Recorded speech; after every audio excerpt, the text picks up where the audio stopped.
Do you know the difference between the phrasal verbs to fill someone in and to fill in for someone? And do you confuse the phrasal verbs to fill in, to fill up, and to fill out? Or the phrasal verbs to come down versus to come down with? Phrasal verbs can be challenging. If you change one little word, you change the meaning. But in order to be fluent in English, you must learn phrasal verbs. Native speakers use them all the time, and they are not slang words. They are common words used in both spoken and written English. In this video, you will learn a lot of commonly confused phrasal verbs. Let's get started. Let's learn the difference between to fill someone in and to fill in for someone. To fill someone in means to give someone additional information or missing information, to tell them what they don't know. For example, we can say, "What's going on? Can someone please fill me in?" Or, "I wasn't there. Please fill me in on what happened." Or, "I'll give you a call and I'll fill you in on the details. She missed the first half of the movie, so I need to fill her in on what happened." Let's listen to how some other people used it. And he would fill me in on things that were happening and where. Let me fill you in on a little secret. My brother had to fill me in later on a lot of details when this happened. And let's look at to fill in for someone. And that means to temporarily do someone else's work because they're not available. To substitute for someone. For example, we can say, "My colleague was sick, so I had to fill in for her." Or, "I can't be there tomorrow. Could you please fill in for me?" "Don't worry, I'll find someone to fill in for you." Or we can say, "She's not working today. I'm filling in for her." Let's listen to how some other people used it. Every once in a while, I fill in for Greta. So it's not every day you get to fill in for your buddy Ellen. You filled in for Jimmy Kimmel. And now, let's look at another meaning of to fill in. This one is commonly confused with to fill out and to fill up. Let's look at to fill in. To fill in means to provide or to complete missing information or details. It often refers to completing forms or documents. To fill in means to write something in that space. And that's why we say to fill in the blank, because there is a blank space. I took a fill-in-the-blank quiz. But let's look at to fill out. And that means to complete a form or paperwork. And to fill out means to fill completely. So it's not just a single entry. It's the whole application, for example. So we can say, "I filled out the tax form." Or, "Please fill it out and give it back to me." And now, let's look at the meaning of the phrasal verb to fill up. And that means to make something full, generally with liquid. And you can say, "I filled up my car with gasoline." Or, "I filled up my water bottle before I left my house." "I'm not hungry anymore. Those snacks filled me up." Let's look at the difference between to walk in and to walk in on someone. To walk in simply means to enter. I opened the door and I walked in. The class got quiet when the teacher walked in. And to walk in on someone means to accidentally enter the room when someone is inside doing something private. And this can create an embarrassing situation. For example, you can say, "I walked in on him while he was getting undressed." Or you can say, "I didn't expect anyone to be in the conference room, but I walked in on a meeting in progress." Be polite, knock on the door first, try not to walk in on them. And now, let's learn the difference between these two phrasal verbs, to call out and to call someone out. To call out means to say something loudly, to shout in a loud voice. For example, we can say, "When I saw him, I called out his name." Or, "The student called out the answer to the teacher's question." But if we put a pronoun in the middle, and if we say, "They called him out," That has a very different meaning. To call someone out means to challenge someone to justify their behavior, to ask someone to explain their bad actions. For example, we can say, I had to call him out for being disrespectful. Or, when he said those bad words to you, did you call him out on it? He needs to be called out on it. That's not acceptable. He needs to be called out. Or we can say, the politician is lying. Why isn't anyone calling him out on it? I can't believe no one is calling him out on it. Let's listen to how some other people used it. So I think that's disingenuous, and I think they need to be called out on it. Getting called out on the internet is pretty much a fact of life at this point because we're human beings and we all make mistakes. Let's learn the difference between these two phrasal verbs. To come down to and to come down with. To come down to means to ultimately depend on or to result in, and this is used for making a decision or reaching a conclusion after a lot of thought. For example, we can say, it came down to two options and we had to make a difficult choice. Which one do you want to buy? It's going to come down to how much money you want to spend. Let's listen to how some other people used it. Here's the good news. You can do it. It's going to come down to how good you are. It's going to come down to race strategy. Hundreds of thousands of ideas coming in, and then really came down to the top 10. And so really what it came down to is, were they willing to do this deal? And now let's learn to come down with. And that means to become ill with something, to become sick. For example, we can say, he doesn't feel well. He might be coming down with a cold. She's not working today because she came down with the flu. Or we can say, they came down with food poisoning after eating at that restaurant. Or a lot of people came down with COVID. Let's learn the difference between to break out in and to break out of. To break out in means to suddenly develop a skin condition or a rash, or when something suddenly appears on your skin, such as acne or pimples or rashes. And we can say, the baby broke out in a rash. Or we can also use it this way. When I'm nervous, I break out in a sweat. Or we can say, his back broke out in spots. But to break out of has a very different meaning, and that means to escape, to get free. Usually it refers to a person in prison or in some other kind of confinement. We can say, he broke out of jail, or he tried to break out of his prison cell, or the animal broke out of the cage. Let's learn the difference between these three phrasal verbs. To put something up, to put someone up, and to put up with someone or something. First, let's look at to put up. To put up means to build something, to erect something. For example, we can say, they're planning to put up a 10-story building. Or, do you know how to put up a tent? Or, they put up a no parking sign. So it's to build something, and usually it's something tall. Let's look at to put someone up. And that means to allow someone to stay at your house temporarily, to accommodate someone, to put someone up. For example, we can say, when my friends visit, I put them up in the guest bedroom.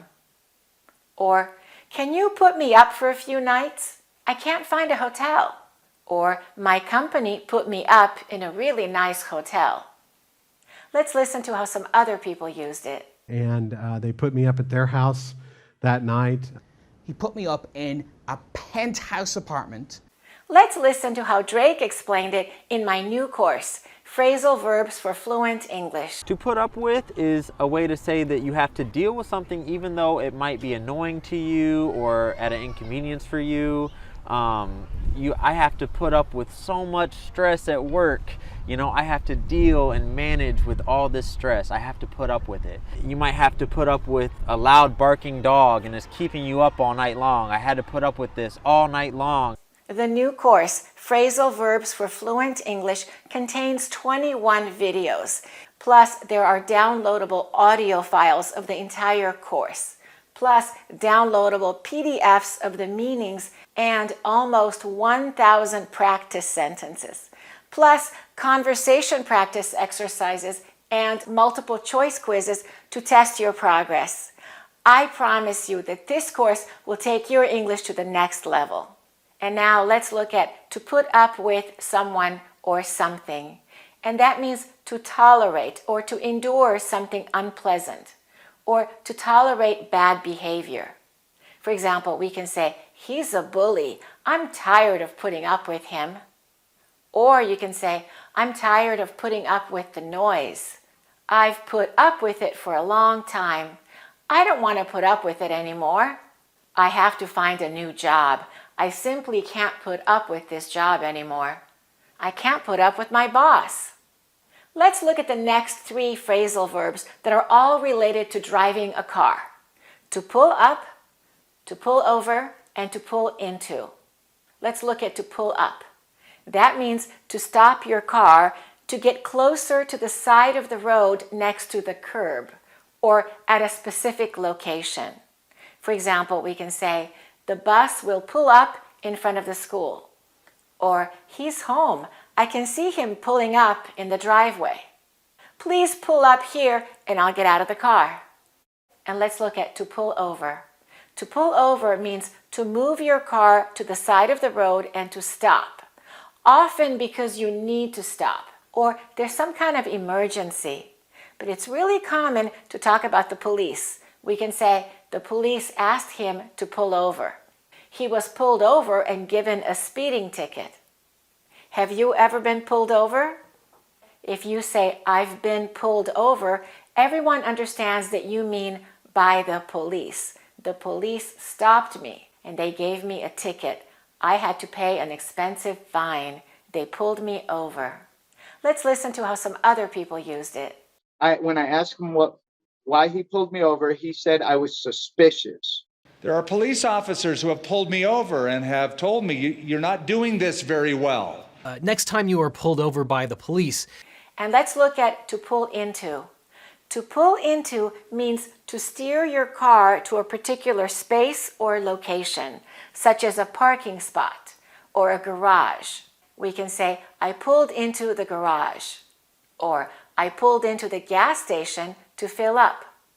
Or you can say, when you arrive, just pull into any available parking space. Let's learn the difference between these 3 phrasal verbs. To turn in, to turn to, and to turn into. Let's look at the first meaning of to turn in. To turn in means to go to bed or to get ready to go to bed and sleep. We can say, I'm tired. I think I'm going to turn in. Or, I turned in early last night. And that means I went to bed early. And let's look at the second meaning of to turn in. And that means to give something to someone in authority. To submit something, such as a report or an assignment, your homework. For example, we can say, have you turned in your homework?